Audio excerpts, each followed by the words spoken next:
ଜଙ୍ଗଲର ବାଘ ଓ ଗାଁର ଚତୁର ପିଣ୍ଟୁ। କିଛି ଦିନ ପୂର୍ବର କଥା। ଏକ ଘନ ଜଙ୍ଗଲରେ ଗୋଟିଏ ଭୟଙ୍କର ବାଘ ରହୁଥିଲା। ସେହି ବାଘ ସବୁଦିନ ଜଙ୍ଗଲରେ ପଶୁମାନଙ୍କୁ ଡରାଉଥିଲା। ବାଘ ଯେତେବେଳେ ଗର୍ଜନ କରୁଥିଲା, ସବୁ ପଶୁମାନେ ଡରି ପଳାଉଥିଲେ। ସେ ବାଘ ନିଜକୁ ଜଙ୍ଗଲର ଶକ୍ତିଶାଳୀ ବୋଲି ଭାବୁଥିଲା। ସେ ଜଙ୍ଗଲ ପାଖରେ ସୁନ୍ଦର ଗାଁଟିଏ ଥିଲା। ସେ ଗାଁର ନାମ ଥିଲା ଶ୍ରଦ୍ଧାପୁର। ସେ ଗାଁ ପାଖରେ ସବୁଜ କ୍ଷେତ, ଛୋଟ ନଦୀଟିଏ ଥିଲା।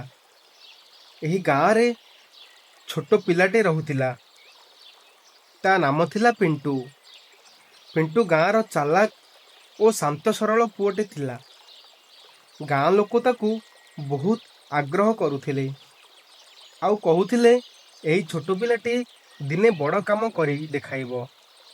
ଗୋଟେ ଦିନ ବାଘ ଭୋକିଲା ଥିଲା। ସେ ପଶୁମାନଙ୍କୁ ଜଙ୍ଗଲରେ ଖାଇବା ପାଇଁ ଖୋଜୁଥିଲା, କିନ୍ତୁ ସେଇଦିନ ତା ଭାଗ୍ୟ ତା ସାଥିରେ ନଥିଲା। ତାକୁ କୌଣସି ପଶୁ ମିଳିଲା ନାହିଁ। ସେ ଧୀରେ ଧୀରେ ଗାଁ ଆଡ଼କୁ ଗଲା। ସେ ଗାଁକୁ ଯାଇ ଗୋଟେ ଛେଳିକୁ ଖାଇଦେଲା। ସେଦିନ ପରଠୁ ସବୁଦିନ ଗାଁକୁ ଆସି ପଶୁମାନଙ୍କୁ ଖାଉଥିଲା। ଏହା ଗାଁ ଲୋକ ଦେଖିକି ଭୟରେ ରହୁଥିଲେ। ଗାଁର ଲୋକମାନେ କହିଲେ, ଯଦି ଏଭଳି ଚାଲିବ ତାହେଲେ ଆମକୁ ଗାଁ ଛାଡ଼ିବାକୁ ପଡ଼ିବ।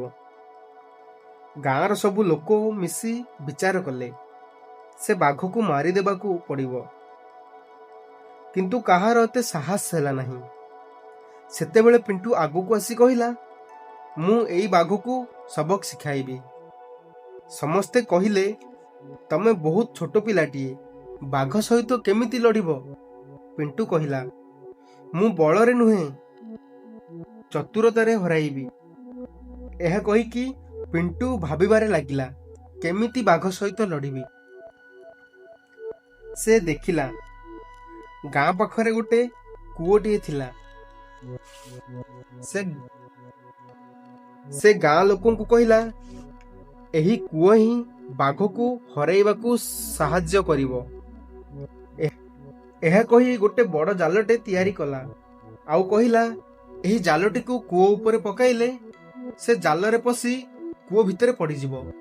ପିଣ୍ଟୁ ରାତିରେ ସେ ଜାଲଟିକୁ ବିଛାଇ ଆଉ ଗୋଟେ ଛେଳିକୁ କୂଅ ପାଖରେ ବାନ୍ଧି ଦେଇ ରଖିଥିଲା।